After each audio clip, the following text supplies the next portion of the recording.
With the opening of the Great Rift and the return of the Silent King, more and more dynasties are rising up to full strength and taking back the galaxy from the irresponsible and weak races that usurped the Necron's domain.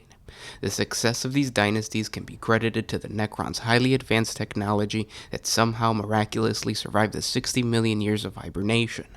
These technologies were powerful enough to wage war against the old ones, and they are now being used against humanity and every other race stupid enough to stand in the Necron's way. The dynasty that exemplifies this arrogant power is the Nihilakh Dynasty. And with that said, I want to welcome you guys back to another 40 Facts about the 40K universe. I am your host, Gersh1, and today we're going to have a quick little lore video on the Nilak Dynasty. If you guys are new to the channel, we post Warhammer 40K lore videos every single day.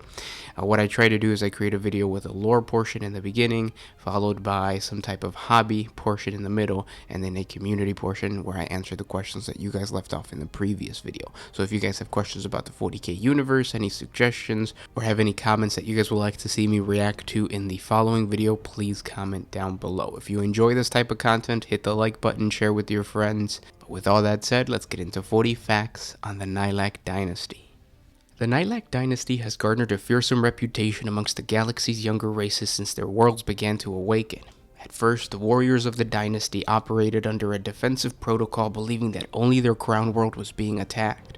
This meant that all trespassers onto their sacred tomb world would be annihilated and any of their primitive infrastructure destroyed. As more and more of the dynasty began to rise from their great sleep, the Nilakh discovered that much of their ancient territory had been invaded. Worthless species made out of weak flesh and blood had foolishly settled on their domain. This infestation of lesser beings was so bad that even the fringe worlds were being pillaged of whatever resources they had. Faced with very real danger of being overrun, their surviving nobility consolidated the dynasty's strength upon the newly reconquered crown world of Gendon. Luckily, the Nilakh had always been a tremendously rich dynasty, and had funneled much of their vast resource wealth into the core world's hyperspatial vaults. Now they drew upon their horde to fashion legion upon legion of war engines, raise mighty defenses, and equip their warriors with the finest weaponry imaginable.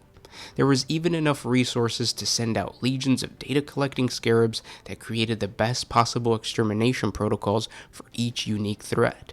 No fortress or citadel was left standing after each assault as the Nilakh swept through their former domain, clearing out planet after planet. There were some worlds that put up a decent fight, but their fate had been sealed from the moment the dynasty crawled out of their tomb complex. After losing their claim on the Necron land, the lesser races hurled their armies against the newly fortified borders of the Nilakh Dynasty, and they were rebuffed with devastating casualties. To the arrogant Nilakh Dynasty, every race that attempted to counterattack or recapture their land was to be made an example of. The warriors of the dynasty would not rest until the perceived impotence of the attackers had been ruthlessly punished with utter annihilation. The well-appointed Nilakh legions had another advantage in their war for survival. Greatest of the dynasty's cosmic treasures was the preserved head of the Yitzir, the last of its race, and a means by which the Necrons could peer into the skins of the future.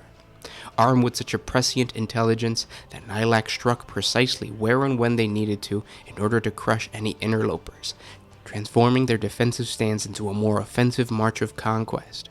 Now the Nilakh legions are on the march, seizing and heavily fortifying new territories with Noctilith pylons before advancing again. They have openly aligned themselves with the return of the Silent King and seek nothing short of galactic dominance for their people.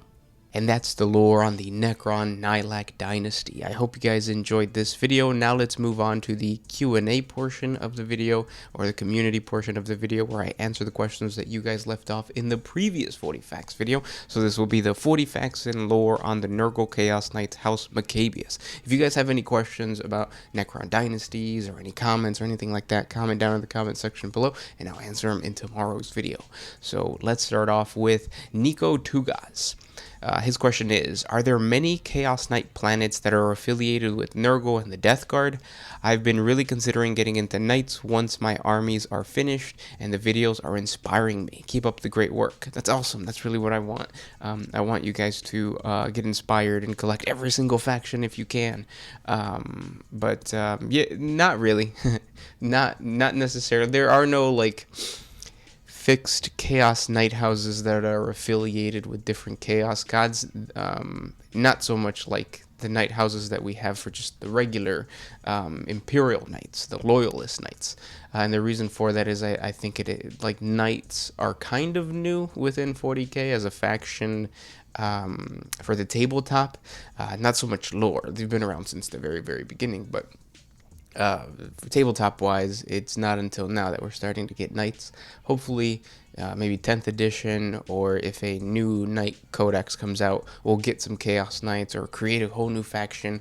That's why it would be really, really awesome if GW could create a Dark Mechanicus faction where we could have these Knights and all these like different machines that are now devoted to Chaos. It could be Chaos Undivided too, and then just give us the sprue to kit bash our own Nurgle stuff. Because, like I said in the previous video, Nurgle is one of the easier Chaos factions to kit bash. It's just holes and green stuff and stuff like that. Instead of, I guess Corn is kind of easy to spikes and painting everything brass, but yeah. This next question comes from Big Earl. Have you always had a little like icon, or what is it called, an avatar? Because this is the first time I've ever seen you with your little avatar.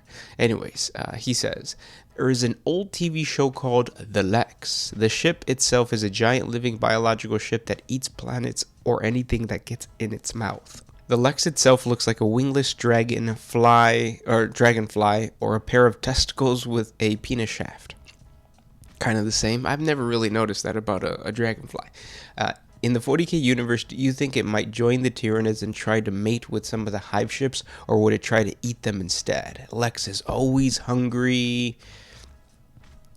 His divine shadow awaits your reply. More than likely, the Tyranid Hive Fleet would try to consume it and then try to get whatever information it can from the Lex, if it is a ship. Even if it is a biological ship, Tyranids like other things that are biological because they consume it once it's completely decomposed, or whatever you want to call it. Whenever they've eaten it, they gather that genetic information, and then they will later produce it within their hive fleet if they can and if they want to. If they see that there is something positive or something that will help them in their evolutionary trail, then they will use it. I don't think one ship could beat the Tyranids, though. So the Lex versus the Tyranids, without knowing anything about the Lex other than it's a biological ship, it would be destroyed by the Tyranids. Even if it could eat entire planets, because the Tyranids can eat entire sectors, or consume entire sectors.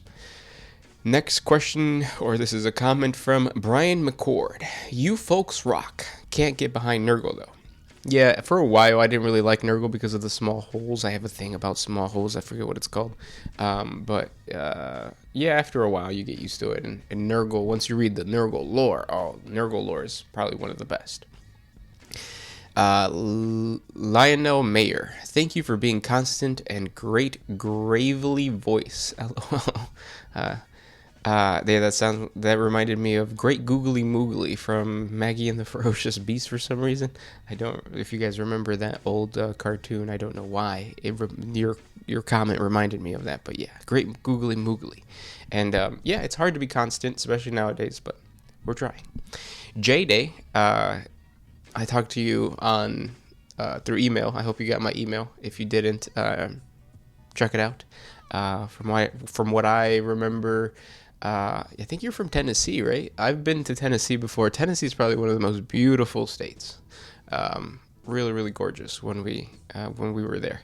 Sadly, we didn't stop at any whiskey place, like a distillery, because I think it was when COVID was still kind of bad. But hopefully in the future, as long as the Delta variant doesn't destroy us again, I want to return to Tennessee. But anyways, you ask.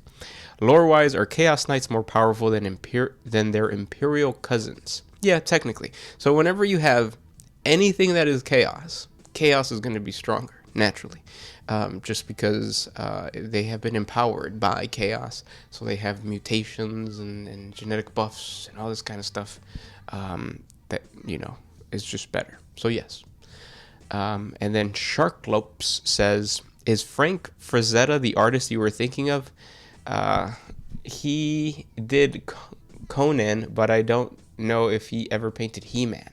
It's crazy that, yes, you could pick that up from my stupid little comment of the artist who painted He-Man. Yes, Frank Frazetta is the artist that I was thinking of. I forgot what I said about him, but he's an amazing artist, and a lot of the visuals, I think, would fit really well with like old school Games Workshop with like Techno Barbarian Warlords, and things like that.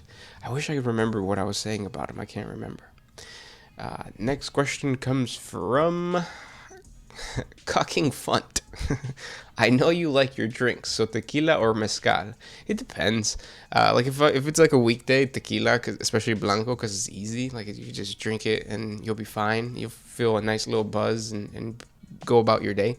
And then mezcal is for like more of like the night is for drinking. And it has to be kind of a weekend because it has the potential of messing you up, because it's so good. Like you drink it and you're like, let me have another, and then by the end you're like, shit, I got a hangover now and I gotta go to work tomorrow. That's why it's better to drink in moderation, obviously, and in the weekend.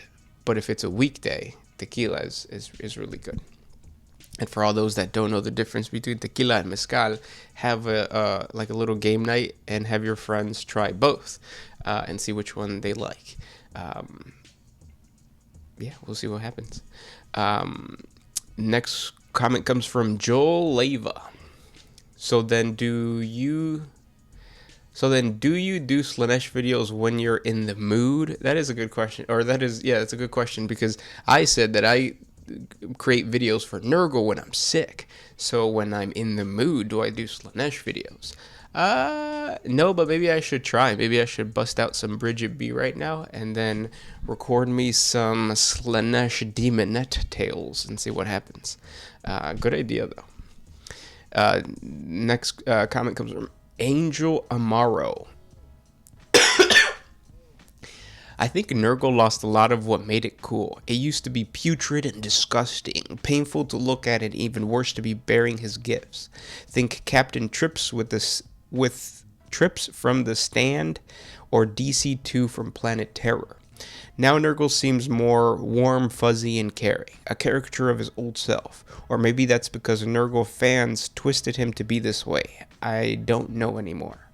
I think it all really depends too on like where you start off reading. Because if you start off reading like the novels, I feel like the novels are they portray chaos way more menacing and evil.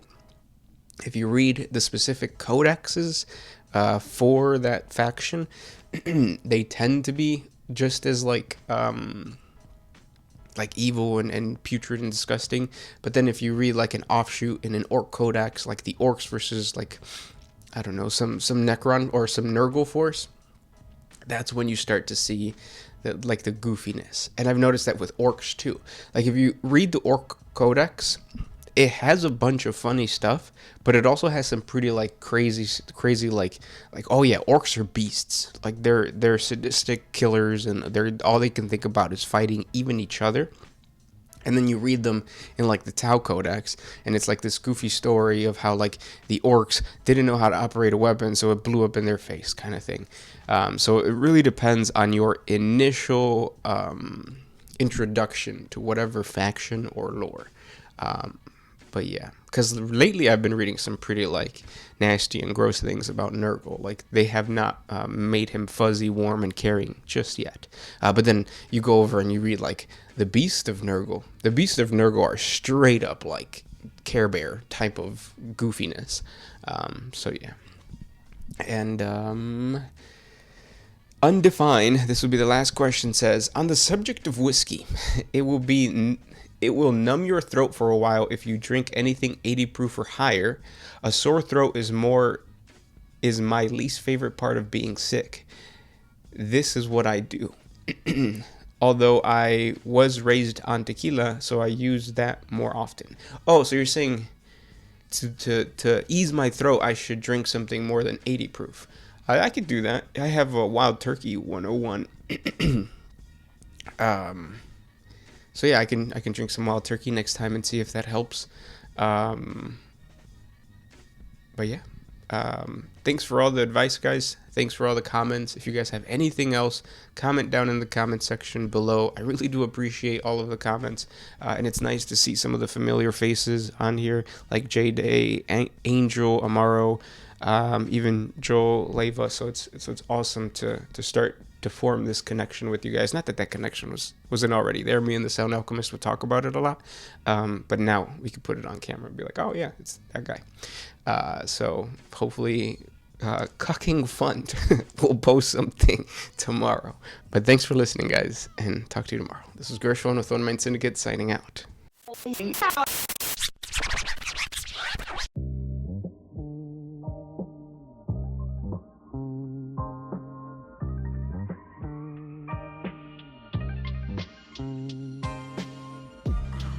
if you could put my freedom first in any